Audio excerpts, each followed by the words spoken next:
السلام علیکم ورحمۃ اللہ وبرکاتہ۔ ناظرین مکرم، میں غلام مصطفیٰ اپنے چینل پیام اسلام سے آپ سے مخاطب ہوں۔ درس قرآن کے سلسلہ میں آج کا ہمارا سبق سورۃ آل عمران آیت نمبر 131 تا 133 پر مشتمل ہے۔ اعوذ باللہ من الشیطان الرجیم، بسم اللہ الرحمن الرحیم۔ واتقوا النار التي اعدت للكافرين واطیعوا اللہ والرسول لعلکم ترحمون وسارعوا الى مغفرۃ من ربکم وجنۃ عرضها السماوات والارض اعدت للمتقین۔ ان پچھلی جو آیت مبارکہ تھی اس کا اختتام ہوا تھا واتقوا اللہ لعلکم تفلحون، کہ اللہ سے ڈر جاؤ تاکہ تم کامیاب ہو جاؤ گے۔ یعنی کامیاب ہونے کی اللہ تعالیٰ نے دلیل کیا فرمائی کہ اللہ سے ڈرتے رہو۔ ان آیت میں اللہ رب العزت نے ایمان والوں کو جہنم سے بچنے کا جو طریقہ ہے وہ بتایا ہے۔ اللہ تعالیٰ فرماتے ہیں واتقوا النار، یہاں بھی اسی آیت میں پھر اللہ نے یہ شروع کر واتقوا النار، اس آگ سے بچو التی جو ہے وہ عدت تیار کی گئی للکافرین، کافروں کے لیے۔ اللہ فرماتے ہیں اس آگ سے بچو جو کہ اللہ کا انکار کرنے والے۔ کافر کون ہے؟ جو اللہ کا اور اللہ کے رسول کا انکار کرنے والے ہیں، ان کو ماننے والے نہیں ہیں۔ اور یہاں دونوں باتیں، ماننے سے مراد ذات اور صفات بھی ہے اور حکم بھی ہے۔ تو اللہ نے آگے فرمایا، یعنی اگلی آیت میں پھر مزید اس کی وضاحت ہے کہ وَأَطِيعُوا اللَّهَ وَالرَّسُولَ، اللہ کی اطاعت کرو اور اللہ کے نبی کی اطاعت کرو لعلکم ترحمون، تو اگر تم ایسا کرو گے تمہارے اوپر رحم کیا جائے گا۔ یعنی اللہ نے یہ فرمایا، پہلے پچھلی آیت میں فرمایا کہ اللہ سے ڈر جاؤ تم فلاح پا جاؤ گے، پھر فرمایا خبردار آگ سے ڈر جاؤ، وہ آگ میں نے کفار کے لیے تیار کر رکھی ہے، جو اللہ کا انکار کرتے ہیں، اللہ کا حکم نہیں مانتے، ان کے لیے تیار کی ہے۔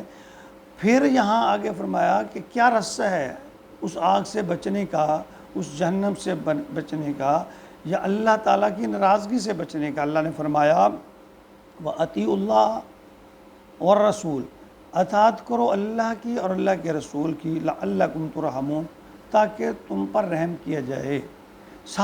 سارے دین کا جو خلاصہ ہے وہ اطیعوا اللہ و اطیعوا الرسول، یہ طریقہ ہے، یہی صراط مستقیم ہے، یہی اللہ کا حکم ہے، اور یہی سارے کا سارا دین ہے کہ اطیعوا اللہ و اطیعوا الرسول، کہ اللہ کی اطاعت کرنی ہے، اللہ کے نبی کی اطاعت کرنی ہے۔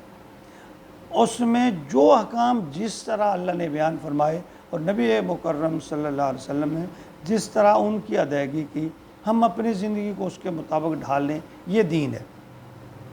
آگے فرمایا وَسَارِعُوا إِلَىٰ مَغْفِرَةٍ، اور مسابقت کرو، بڑھو اِلیٰ مغفرہ، مغفرت کی طرف، یعنی ایک دوسرے سے سبقت کرو مغفرت طلب کرنے کی، توبہ کرنے کی طرف، من ربکم، اپنے رب کی، اپنے رب کی مغفرت کی طرف ایک دوسرے سے بڑھو، آگے ہو۔ من ربکم وجنۃ عرضھا، اور اس جنت کی طرف، عرضھا السماوات والارض، جس کا جو پھیلاؤ ہے وہ زمین اور آسمان کے برابر ہے، زمین اور آسمان جتنا ہے۔ اللہ فرماتے ہیں کہ تم اللہ کی مغفرت حاصل کرنے کے لیے بھاگو، دوڑو، ایک دوسرے سے آگے نکلو، اور مغفرت ہوگی تو کیا ہوگا؟ پھر جنت ملے گی۔ جنت کیسی ہے؟ وہ جنت اللہ فرماتے ہیں اس کا جو پھیلاؤ ہے وہ زمین و آسمان کے برابر ہے، وہ عدت جو تیار کی گئی ہے للمتقین، اہل تقوی کے لیے، اللہ سے ڈرنے کے والوں کے لیے۔ اللہ فرماتے ہیں میں نے تیار ہی جنت کو اللہ سے ڈرنے والوں کے لیے تیار کیا ہے۔ جو اللہ کے نافرمان ہیں اس کے لیے تو اللہ نے نار کا لفظ کہا ہے اسی آیت میں، جب فرمایا واتقوا النار، آگ سے ڈرو، جہنم سے ڈرو۔ کفار کے لیے جہنم کا اللہ تعالیٰ نے فرمایا ہے، اور جو اللہ سے ڈرتے ہیں، اللہ سے ڈرنے کا مقصد، مطلب کیا ہے، طریقہ کیا ہے؟ نبی مکرم صلی اللہ علیہ وسلم کی اطاعت اور اللہ کی اطاعت، فرما برداری۔ جو یہ کرتے ہیں، اللہ فرماتے ہیں پھر ان کے لیے انعام کے طور پر میں نے جنت تیار کیا، اور بڑی وسیع ہے، بہت وسیع ہے۔ نبی اکرم صلی اللہ علیہ وسلم کی حدیث مبارکہ میں آتا ہے جس کا مفہوم یہ ہے کہ سب سے کم جنت جو ہے، اس کو جو ٹکڑا ملے گا جنت کا، وہ اس زمین کے برابر، وہ زمین کے برابر ہوگا ایک آدمی کو جو جنت ملے گی۔ دیکھیں اللہ تعالیٰ ہر چیز پہ قادر ہے، وہ زمین کو پھیلا دے، سکیڑ دے، اس کی مرضی، اور جس کو جیسا بنا لے اس کی مرضی۔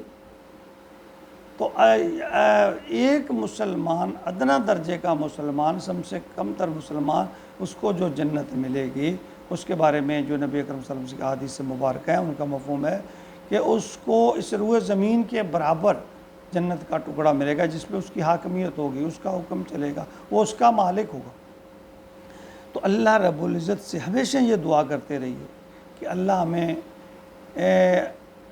اپنے نبی کی اطاعت اور اپنی اطاعت فرما برداری نصیب فرمائے، جو فی زمانہ بہت مشکل ہوتی جا رہی ہے کہ ہم اس طرح الجھ کے رہ گئے ہیں، یا ہم کو اس طرح الجھا دیا گیا ہے کہ سیدھے رستے کی تلاش کرنا بہت مشکل ہو گیا ہے، کہ اس طرح کے جو ہے پیدا ہو گئی ہیں، حالات پیدا ہو گئے ہیں، باتیں اس طرح کی آ گئی ہیں۔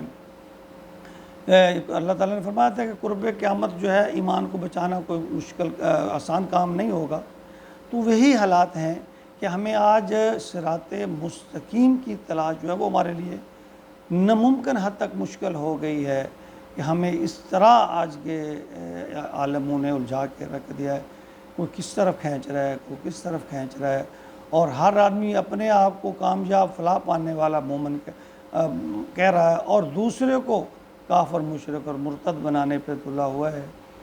تو یہ جو رسم ایک چل نکلی ہے کہ بس اسی پر سارے دین کا فوکس ہے، تبلیغ نہیں ہے۔ ہم اچھے ہیں، ہم ٹھیک ہیں، ہم حق پہ ہیں، وہ ناحق ہیں، وہ غلط ہیں، وہ غیر کے رستے پہ ہیں، وہ گمراہی کے رستے، بس یہی دو بات۔ وہ اس کو گمراہ کہہ رہا ہے، وہ اس کو گمراہ کہہ رہا ہے، اور خود کو ہر کوئی، اصل میں جو فلاح کا رستہ ہے نا، وہ تقوی کا رستہ ہے۔ اللہ سے ڈر جائے، ہر وقت اللہ سے عمل بھی کرتے رہیں اور ڈرتے رہیں۔ یا اللہ مجھے جتنا پتہ ہے، جو میرے علم میں اس کے مطابق کر رہا ہوں، اللہ مجھ سے کمی بیشی جو ہو جائے وہ تو معاف کر دے، اور میری صراط مستقیم کی طرف رہنمائی فرما۔ یہ بہترین رستہ ہے کہ اپنے آپ کو سمیٹتے ہوئے، اللہ کے خوف دل میں رکھتے ہوئے کوشش جاری رکھیں۔